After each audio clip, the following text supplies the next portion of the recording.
तो ये है NCF 2005, ठीक है, गाइडिंग प्रिंसिपल्स। मतलब देखो NCF क्या है, नेशनल करिकुलम फ्रेमवर्क इसका पूरा नाम है। ये मतलब एक प्रकार का डॉक्यूमेंट है, और कुछ इसमें क्या मूलभूत ढांचा और बुनियादी चीज़ों के बारे में इसमें बताया गया है कि क्या होना चाहिए शिक्षा के क्षेत्र में, ठीक है। तो इसमें चर्चा करेंगे, हम लोग पढ़ते जाएंगे।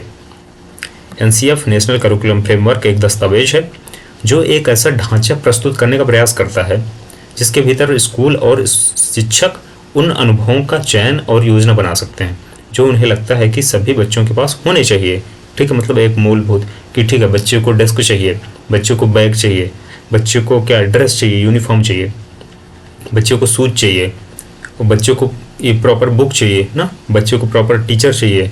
तो ये चीज़ क्या है, these are the mandatory things, वो जो उन्हें लगता है कि सभी बच्चों के पास होने चाहिए। इससे पहले राज्य में राष्ट्रीय शिक्षक, ठीक है, NCERT जो था, राष्ट्रीय शैक्षिक अनुसंधान और प्रशिक्षण परिषद ने सन 2000 1988 1988 में और 1975 में 3 राष्ट्रीय पाठ्यचर्या की रूपरेखा प्रकाशित की थी, ठीक है, वो पहले की बात है। अब NCF जो 2005 है ये, ठीक है, 2005 में प्रकाशित हुआ, ठीक है, पब्लिश किया गया। ये दस्तावेज पाठ्यपुस्तकों, पाठ्यक्रम, साथ ही साथ शिक्षण प्रथाओं को बनाने के लिए एक रूपरेखा प्रदान करता है, ठीक है। इट गिव्स द स्ट्रक्चर, ठीक है, रूपरेखा कि आप कैसे स्टार्ट करेंगे। बाकी यही चीज़ इंग्लिश में है यहाँ पर। So if you are comfortable with English you can read English. NCF 2005 की मुख्य विशेषताएं हैं। राष्ट्रीय पाठ्यचर्या की रूपरेखा 2005 के 5 बुनियादी सिद्धांत हैं। देखो 5 बुनियादी सिद्धांत, तो इनको देखेंगे कौन कौन से। ज्ञान को स्कूल के बाहर के जीवन से जोड़ना, ठीक है।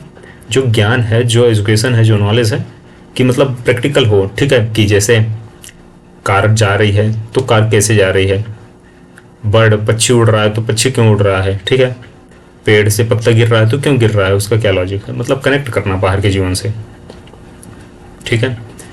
और कनेक्ट हो जाएगा बच्चा तो वो जल्दी सीख पाएगा और वही जीवन में काम आएगी चीज़ें। यह सुनिश्चित करना कि छात्र बिना सोचे समझे केवल यांत्रिक रूप से ना सीखे, ठीक है, ये चीज़ हो गई। अब है पाठ्यचर्या को समृद्ध करना ताकि वह पाठ्यपुस्तकों से आगे निकल जाए। पाठ्यचर्या, यहाँ पर ध्यान देंगे आप, पाठ्यपुस्तकों से आगे निकल जाए। क्या चीज़, पाठ्यचर्या। परीक्षा को और अधिक लचीला बनाना, ठीक है, ऐसे नहीं कि परीक्षा नहीं पास कर पाए भाई तुम नंबर कम आ गए तो तुम बेकार हो, ऐसा नहीं है, ठीक है, इस चीज़ को भी ध्यान देना है। परीक्षा को और अधिक लचीला बनाने के लिए कक्षा के जीवन के साथ एकीकृत करना, इंटीग्रेट करना, ठीक है, चीज़ों को इंटीग्रेट करना, चीज़ों को समझना, ओके।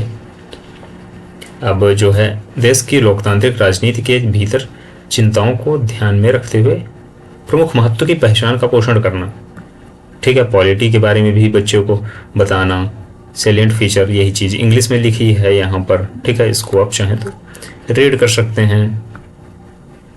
हम लोग हिंदी को लेकर चलेंगे, इंग्लिश में भी मैं कंफर्टेबल हूँ, मुझे कोई समस्या नहीं है। NCF मुख्य रूप से किस पर केंद्रित है, ये चीज़ को ध्यान देंगे कि NCF क्या है, किस पर केंद्रित है। तो NCF है जो हमारा बिना किसी दबाव के सीखना, ताकि सीखना एक आनंदमय अनुभव में बदल जाए, ठीक है, परीक्षा के आधार के रूप में पाठ्यपुस्तकों से दूर हो जाएं और तनाव कम करें। इसने पाठ्यक्रम के पैटर्न में महत्वपूर्ण बदलाव का सुझाव दिया, ठीक है, कि पाठ्यक्रम में जो है पैटर्न चेंज करो, ठीक है, बच्चों को जो प्रैक्टिकल चीज़ें हैं उनको इंक्लूड करो, बच्चों को, ठीक है, रुचिकर और मतलब चित्रात्मक तरीके से समझाने का एक चलन या प्रैक्टिस स्टार्ट किया जाए। तो ये पहली चीज़ हो गई। सेकंड चीज़ है आत्मनिर्भरता और व्यक्तिगत गरिमा की भावना का निर्माण करना, कि ठीक है, आत्मनिर्भर रहे बच्चा और क्या हो, व्यक्तिगत गरिमा हो उसकी, जो सामाजिक संबंधों का आधार होगा और पूरे समाज में एकता और अहिंसा की भावना विकसित करेगा, ठीक है। सीखने के लिए एक बाल केंद्रित दृष्टिकोण के साथ आने के लिए सार्वभौमिक नामांकन को बढ़ावा देना। सार्वभौमिक नामांकन मतलब कि ठीक है, बच्चों को नामांकन मतलब इनरोलमेंट हो बच्चों का, ठीक है। काफ़ी सारे बच्चे हैं जो स्कूल नहीं जाते इनरोलमेंट के बाद, या इनरोलमेंट नहीं कराते उनके माता पिता, और 14 साल की उम्र तक प्रतिधारण को बढ़ावा देना, कि ठीक है भाई कम से कम क्लास 6-8 तक तो पढ़ लो, फिर ठीक है इसके आगे भी पढ़ना अगर मन हो, ना पढ़ना, पर गवर्नमेंट कम से कम इतना एफर्ट लगा रही है, ठीक है, और ये काफ़ी अच्छी बात है कि आप क्लास 8 तक 14 ईयर्स तक पढ़ लो, ठीक है।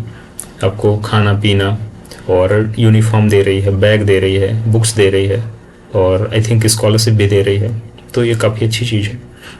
छात्रों में एकता, लोकतंत्र और एकता की भावना पैदा करने के लिए, ठीक है, पी नाइक ने भारत में शिक्षा प्रणाली के 3 स्तंभों के रूप में गुणवत्ता, मात्रा और समानता का वर्णन किया। पी नाइक, सो ठीक है, इस चीज़ को हम नोट कर लेंगे क्योंकि यहाँ से कहीं से भी क्वेश्चन पूछा जा सकता है। इसको थोड़ा सा और करेंगे,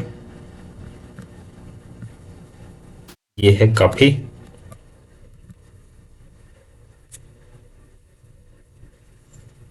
ठीक है। और यहाँ पर हमने कलर ले लिया है, कौन सा, ग्रीन ले लें, अच्छा लगेगा, ओके शो, ठीक है।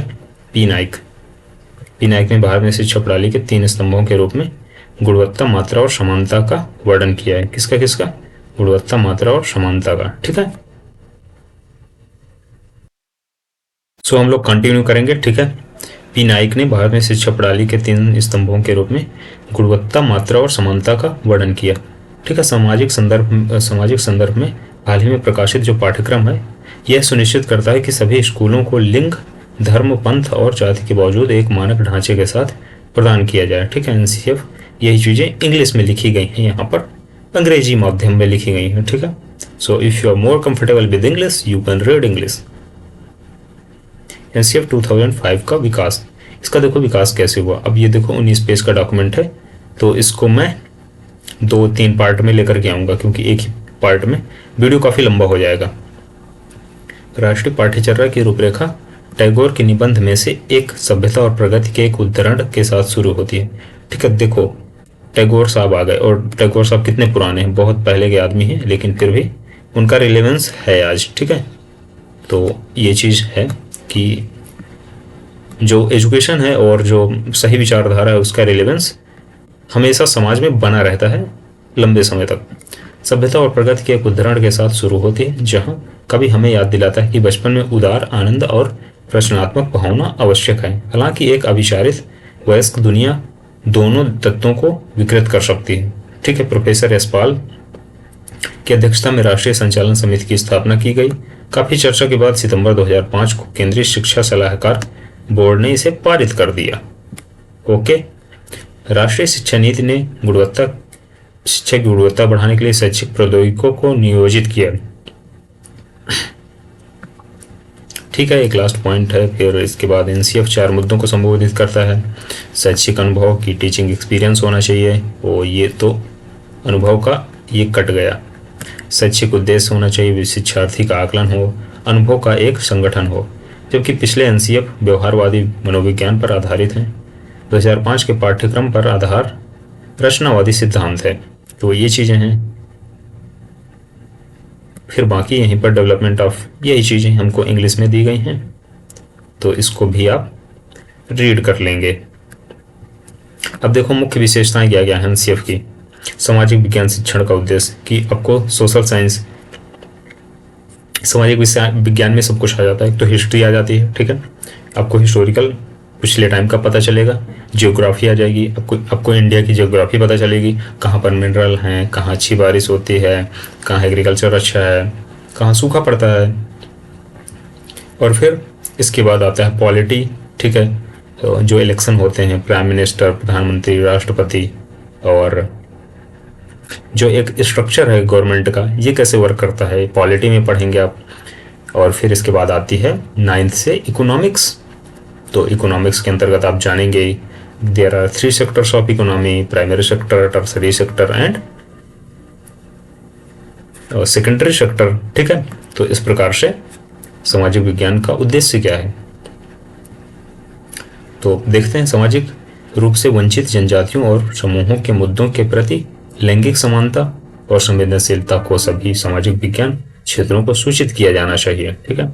आर्थिक और सामाजिक मुद्दे हैं जैसे, ठीक है, इकोनॉमिक एंड सोशल इश्यूज, ठीक है। ये जो शब्दावली है यहाँ पर लिखी गई है तो ये जो शब्दावली है ये शब्दावली यूपीएससी का जो पेपर है, ठीक है, ये सिलेबस है एंड जो पीछे, तो इस प्रकार की शब्दावली है। आर्थिक और सामाजिक मुद्दों जैसे कि गरीबी, बाल श्रम, निरक्षरता, गरीबी और असमानता के अन्य पहलुओं का समालोचनात्मक परीक्षण करें।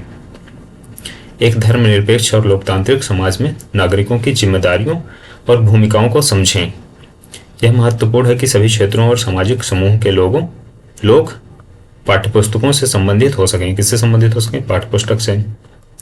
अब देखो माध्यमिक स्तर में, दैट मीन्स क्लास 10th, ठीक है, हाई स्कूल, सामाजिक विज्ञान, इतिहास, और ठीक है, यही पॉलिटी हो गई, इकोनॉमिक्स हो गई एंड भूगोल, ठीक है, ज्योग्राफी के तत्वों को जोड़ता है।